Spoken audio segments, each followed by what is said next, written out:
Hey, welcome everyone to another AZ Ray video. Welcome to the channel.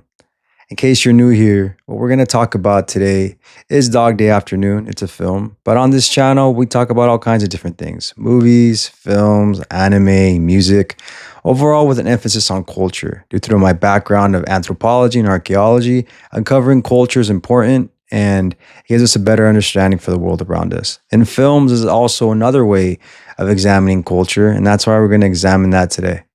And I'm excited to talk about the film today since Dog Day Afternoon is having its 50th year anniversary.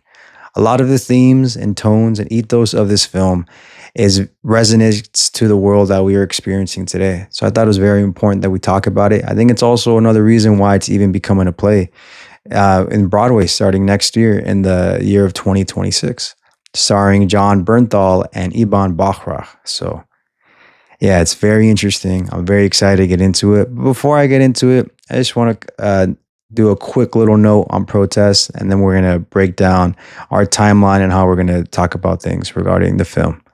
Our right to protest is a necessity. It's our right, and it's a luxury that we have in the free world. Not everybody in the free world has the luxury to protest. Is this film about protest, or is this film about a robbery gone wrong? Is there power to a collective when we come together? That's what we're going to talk about today. So once again, welcome again to another AZ Ray video. Let's get into the timeline. First, the way we're going to do this breakdown is that we're going to talk about the background and the history. The background and the history I feel like is really important because you have to have an idea of what was happening in the world at this time, because it's very similar to what's happening now. And it also gives you a deeper understanding and appreciation of the film. Right below that, we're going to talk about protest. I talked about it a little bit in the beginning, and it's a very important emphasis in the film. Third is going to be the spoiler section. It's up to you if you want to skip ahead. You choose your own journey. We'll have timestamps as we normally do. And our videos here are AZ Ray videos, so you choose how you want to do that. And the last section is going to be the conclusion and the film review. All right, guys, let's get into it. Background and history. So there's going to be a lot of dates.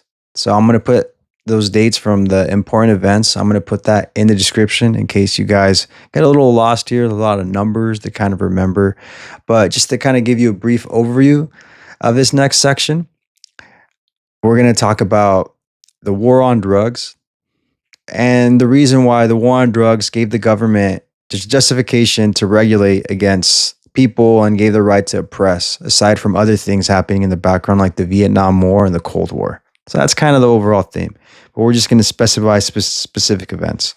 So first, what we have to understand here is that the settings of the film was in 1972. The film was released in 1975, okay? But like everything that happened, because this film is based on a real story, it happened in 1972. So I'm going to paint the picture of what was going around in the world in the 1972, currently we had the Vietnam War that was happening at that time. Vietnam War didn't end until 1975. And especially people of color getting shipped out into the Vietnam War. We have large Chicano movements, African American movements that were protesting it. We even have famous boxers like Muhammad Ali protesting his rights since he was being pressured into going into the war and was even jailed. So we see all these big pressures that are happening in the background. Now let's get into the specific dates regarding the war on drugs, which center primarily in Mexico as well as Colombia.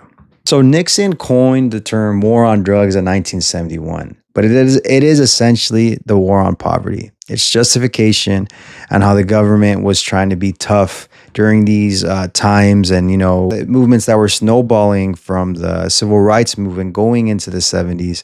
And so we had this tumultuous, unhappy time where it felt like people were divided and people were trying to fight for what is right. Sound familiar? Yep. Patterns. That's why I put patterns in the thumbnail. Yep. So the war on drugs began in Colombia and in Mexico, as I stated, like in the 1970s, and they all have roots with the Cold War. Mexico, in June 30th, 1971, sent 12,000 troops to Guerrero, Mexico, to stop a conflict, right? It was guised as, it was a conflict to stop drugs, but it was completely untrue. The real reason behind the conflict had to do with a lot of socioeconomic problems. So, similar to what was happening in the US, all these racial or socioeconomic strikes, they were done with the guise of like, oh, it's because of the war on drugs. But is it? No, it was a lot of social pressures and things related to prejudice and race. And now we have something crucial that happened in 1975, which is around the release of the film. In 1975, we have Operation Condor.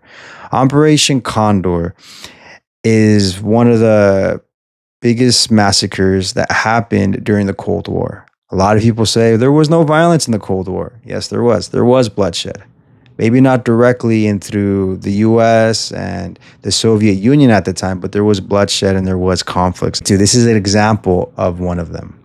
The US, through the FBI and the CIA, captured and disappeared people from Uruguay, Bolivia, Brazil, Mexico, Chile, Ecuador. And another thing that happened in 1975, November 22nd in Colombia, was that 40 people were massacred, known as the Medellin Massacre, due to a cocaine seizure. So once again, a lot of violence done in the name of the war on drugs.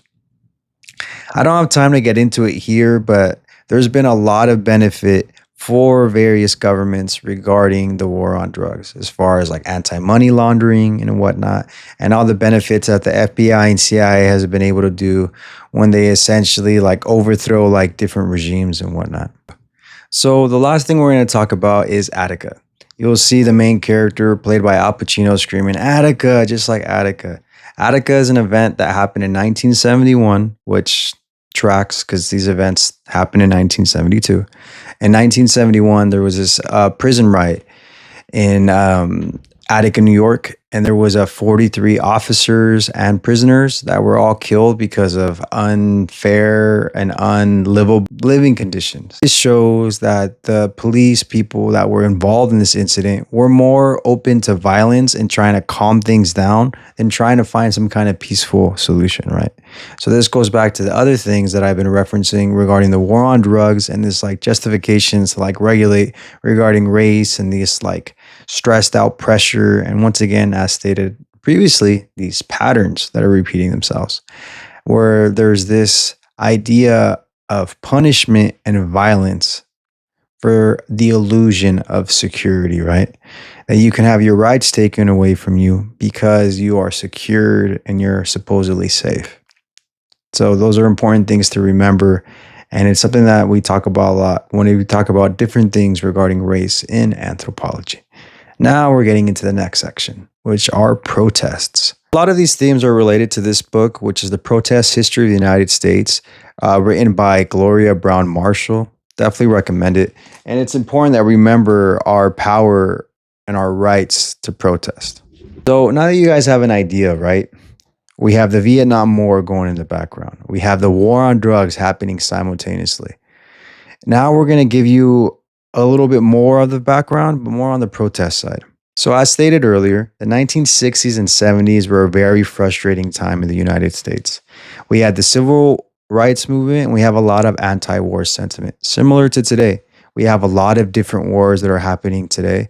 Civil rights things are re-happening today in the LGBTQ, non-binary community. We have feminine rights, you know, the rights, abortion rights, all kinds of things having to be re-examined again. And even like racial rights when it comes to people of color as well as immigrants.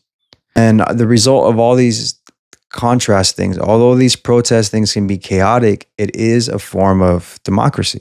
And it's important because it's voicing the voices that we have and against things that are unjust. And we have to remember that progress is made about regular people just fighting for things that are unjust. So now we have to talk about other things that were happening in the 1970s in regard to protest. So in the 1970s, we had an oil embargo when Hamas was upset that Israel was being supported by the US and their military with a lot of their unjust living conditions. Sound familiar? There are the patterns again. So the patterns of the whole Hamas and Israel things, we see ties there in the 1970s. And this oil embargo created a big economic downfall, since about a third of the world's dependencies depended on the oil, and it created a lot of negativity. There was countries that suffered, like the UK, Belgium, the Netherlands, and Japan. And we had all these people depending on that. And similar to today, the Ukraine and Russia conflict, the Russo-Ukraine war, is attempted to do the same thing, but they didn't succeed in trying to like essentially strong arm the Europe into the whole chaos with the oil embargo, since about 80% of Europe depended on Russia for fuel. And then because of this oil embargo, it created a giant downfall in the economy from 1973 to 1975. So we see these patterns repeat themselves, right? We see all these unjust wars. Although we're just like emphasizing Vietnam and the war on drugs, there's a lot of similar things that are happening now and today, right? So today we have all kinds of conflicts that are happening, right? We have the war on Gaza. We have wars in Guinea, Iran, Russo-Ukraine. We have Sudan. And then we have the war on drugs, which still continues on from today. So we see these patterns, we see these conflicts, and we see these protests that are happening. And we see people that are unhappy, right? We see these protests that are happening in Indonesia. And you see other regions in like Southeast Asia that are just like having a lot of unrest, and people that are trying to fight for their rights, and they're upset, and there's like a boiling point that's happening. And that also is the biggest thing that's also happening in the film, right? Because although maybe it wasn't the main character Al Pacino's intention to essentially protest, but because all these things were happening in the background, we have these wars that are happening now. We have all this prejudice, this racism, this hate, this conflict, the police being militant through the justification of the war on drugs. We have all these conflicts that have become centered, and this bank robbery became a stage, and it became just this boiling point of explosion of emotions and frustration. And he ended up becoming some kind of martyr in some kind of way because these things are happening. And it shows some of the power of protests. Although in this case, we could argue if it was intentional, unintentional. We'll talk about that in the spoiler section. But you know, it's completely up to you guys how you want to examine this. And the other important thing about this, about the right to protest, is that, you know, we have to remember, especially today, right, when we have a lot of hate and negativity going on right now, we have to be honest and real with ourselves, right? The non-gender binary, the transgender community, all these people that are being attacked, as well as immigrants, they're not the problem. The problem is fascism, racism, oligarchs, and tech billionaires, or just billionaires in general, people with power and money that don't want to let go. So just remember that, just as a note of positivity. There's no need to divide. There's no need to become us versus them. Yes, the right to protest can create conflict, but at the same time, we have to also remember that protest is what brings us together, because we're all humans after all. And we have to remember that when we protest, it's the ultimate sign of heroism. And we have to ultimately come together when we're unhappy with our environment and take advantage that we are in the free world. And in the free world, we can voice our opinions. So hopefully we can do so in a just way, in a peaceful way, since peace is overall the best way to handle things. There's no need for violence. And this film, I would say, argues that. But just in general, our message here at AZ Ray Videos, keep it positive, guys. And just remember, we got to come together in these dark times. And yeah, let's make them brighter through these communications and fostering a positive community. We can make things better, and I'm confident that we can. So now let's move into our spoiler section. Okay, now we're gonna get a little juicy here, guys. If you want to skip ahead, it's completely up to you. We're not gonna spoil too much, but either way, we'll have timestamps below. But now we have to get to the nitty gritty. One, was this actually a protest? Two, I'm going to wait a little bit. This is your last warning to skip ahead. The non-gender binary section, LGBTQ non-binary section. Yep, we're gonna get into it. I wanted to get into it earlier, but it's kind of a spoiler, you know? So we're gonna wait. The last little cue. You're out? You're curious? All right, you can keep watching. I won't spoil too much, I promise, but it's a spoiler. Let's get into it, guys. All right. So was the event a protest? No, it wasn't. I don't think the person's intention, they went to rob a bank to become this giant protest. Did they know it was going to become this giant event? Did they know it was going to become a giant scandal? Did they know a bunch of reporters are going to watch? Did they know the FBI were going to get involved because of all this social tension, war on drugs, Vietnam War, all these things happening, civil rights movements, echoes in the background, and people trying to fight for their rights, right? Attica, the recent incident of a lot of people of color being wrongly killed for having unjust prison conditions. So we have all this happening in the background. It was just the perfect moment. And it was just an act of passion and love. Simple story is that this is a love story that's done for a greater good. And he robbed to save the person that he loved, right? But it's like oversimplifying, right? Because it's like, was he really a Robin Hood that did all that to do it for a person that he loves? Well, that's up to you for the viewer to decide. But ultimately, I think this film done by Sidney Lumet, which is he's an amazing director. I'm also a fan of 12 Angry Men. Definitely recommend it.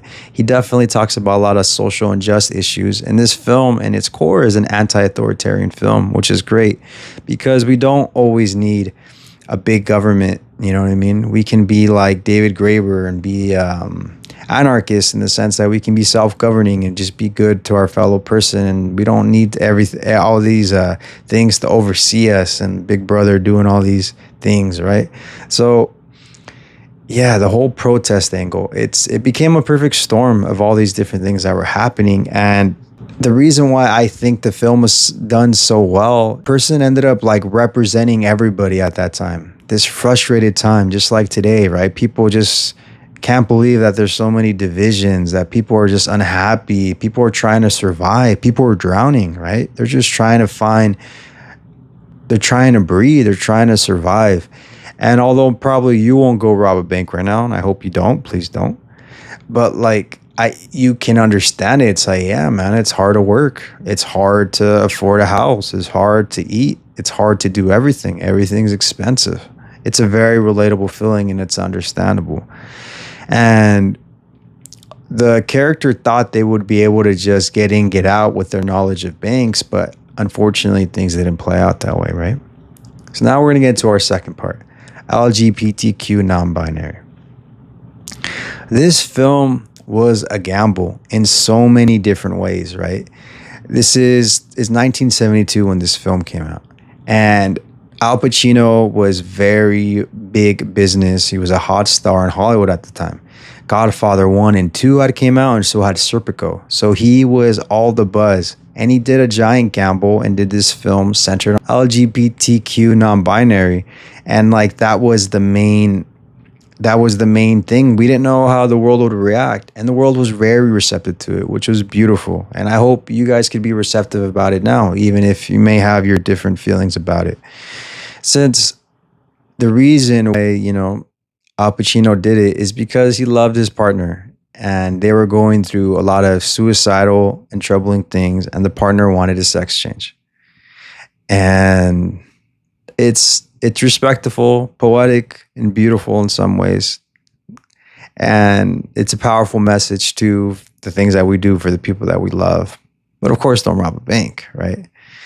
But, this character always did the best for his family. He always went above and beyond. And because this person was going in and out of hospitals and they were being sedated a lot and sent to different psychiatric wards, they were struggling and whatnot. And once again, psychiatric wards are also connected to the war on drugs. A lot of those psychiatric wards were closed down during Ronald Reagan's presidency, and things like that. And it's also connected with the war on poverty.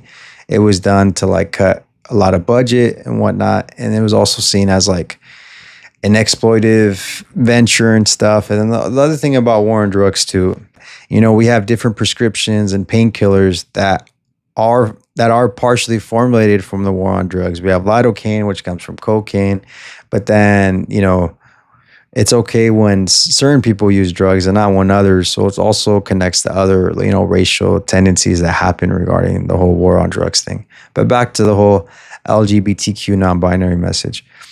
It's very beautiful and heartfelt, the message of this film, that it's simply a love story, and it's it's powerful, and it's very sincere and beautiful, and it's also sad and bittersweet the way the various FBI and police officials exploit the relationship and try to abuse those involved. And the character of Leon Shermer, which is based on Elizabeth Eden, the real life partner of bank robber John Watchtowich. The character of Leon Shermer was the only one that actually was able to get their rights sold and made some money off of Warner Brothers studios and whatnot. And the other thing too, I just respect the filmmakers for going through with this and still being open to talk about these issues that shouldn't be controversial, but were definitely controversial in the 70s. And these issues are repeating themselves today, right? There's a lot of LGBTQ non-binary hate that's masked through different like biblical justification and whatnot, which is tragic, right? Because we have to always be a good Samaritan and love our fellow human, love our fellow people. So there's no need for unnecessary hate when we know they're not the problem. So just, respect to the filmmakers for doing that. And it's very important. And, all allies and all positivity here on AZ Ray Video. So now we're out of the spoiler section, even though I didn't spoil too much, but I did spoil a little. So, I didn't give you the ending or none of that. You got to watch the film. Definitely do it. And I'll also have, put a documentary in the description that also gives you some additional insight, and so you guys can see what actually happened to compare to things that happened in the film, just so you guys can check that out too. And then, so let's get into the film review. This film was great, dude. I was debating on giving it a 9, but because, as I've stated previously, for me to give a film a 9, it has to make me go through a bunch of different emotions. But I'll say this, it's compelling, the drama's real, and it's an amazing screenplay. It's very well written. It's very powerful. It has that very Aristotelian poem structure where it has just like a clear conflict and things kind of escalate. And it also talks about real powerful issues that are happening at the time. So it's very compelling. Sidney Lumet did an amazing job. The screenwriter did an amazing job. Al Pacino shines in this, and so does everyone else in this film. The hostages, the police. It's exemplary. It's fantastic. Definitely check it out. So I'm going to give this film an 8.5. I was going to give it a 9, but it's an 8.5. It's amazing. Definitely check it out. And in honor of the 50-year anniversary, check it out, guys. You'll get a lot of benefit from it, and you'll see a lot of things that I'm telling you that oh, wow, it's crazy how in 50 years some things change, but some things change the same, right? We have the patterns that are repeating themselves. So thank you guys for checking out another AZ Ray video. We talk about all kinds of stuff here. Hopefully you got some value from this. Hopefully you enjoyed this. Leave a comment below. If you didn't like this, that's okay too. You can dislike this video. We appreciate all the support. Don't forget to share this video. Turn on the notification bells. Don't forget to like and subscribe. Share this video to your friend, to your neighbor, to your dog, to your enemy, to that person you like, that person you don't like, the person right next to you. Let's help this channel grow. We're on our path to 500 subscribers. And now that we've actually also completed our first year anniversary at AZ Ray Videos, thank you. Yeah, at the time of this recording, it's 2025, and thank you guys. So this has been your breakdown from A to Z. Thanks for hanging out with me, guys.